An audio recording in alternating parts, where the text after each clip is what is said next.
ẹ fura o, àwọn tí wọ́n ń já ọ̀kadà gbà ti kún ìpínlẹ̀ Ọ̀ṣun. Iléeṣẹ́ ọlọ́pàá òun ló sọ bẹ́ẹ̀.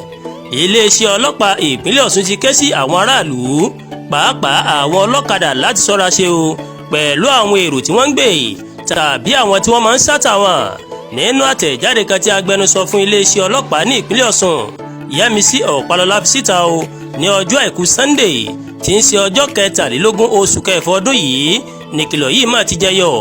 Ọ̀pálọ́lá ṣàlàyé pé ìkìlọ̀ náà ṣe pàtàkì bẹ́ẹ̀ ló ṣe kókó látàrí bí àwọn olè tí wọ́n ń já ọ̀kadà gbà bí wọ́n ṣe ń fojoojúmọ́ pọ̀ sí káàkiri ìpínlẹ̀ Ọ̀ṣun. Ó ní lára ọ̀nà tí wọ́n ń lò láti gba ọ̀kadà ni pé wọn yóò dá ọ̀kadà dúró wọn yóò sì dárúkọ ibìkan tó dá gangan tó jẹ́ pé kò fi bẹ́ẹ̀ sí èrò tó pọ̀ lọ́nà abẹ̀ tí wọ́n bá ti tan ẹni náà débẹ̀ ó ní wọn yóò já ọ̀kadà rẹ̀ gbà o. Alukoro fi kún ọ̀rọ̀ rẹ̀ pé àwọn alọ́kólóhùn kígbe yìí wọ́n tún máa ń fi owó ńlá wọ́n máa fi ń tan àwọn ọlọ́kadà láti gbé wọn lọ síbìkan tí wọ́n bá ti débi tí òkùnkùn bá wà ó ní wọn yóò gbójú agan sí wọn tí wọn ó sì gba ọ̀kadà lọ́wọ́ ẹni bẹ́ẹ̀. Ó ní kódà ọ̀pọ̀ ìgbà ó ní wọ́n máa ń ṣèjàmbá fún àwọn ọlọ́kadà kódà wọ́n máa ń gbẹ̀mí ọ̀pọ̀lọpọ̀ wọn o tó bá ń ṣagídí pẹ̀lú wọn.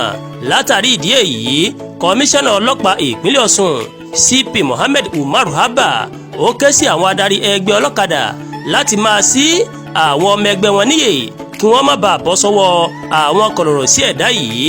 Abba wá ké sí wọn o láti tètè tó àwọn ọlọ́kadà létí tí wọ́n bá ti kófìrí èrò tí ìrìn rẹ̀ kò mọ́ o. Ó sì fi dá àwọn aráàlú lójú pé ètò ààbò tó péye o ó wà fún ẹ̀mí àti dúkìá wọn o.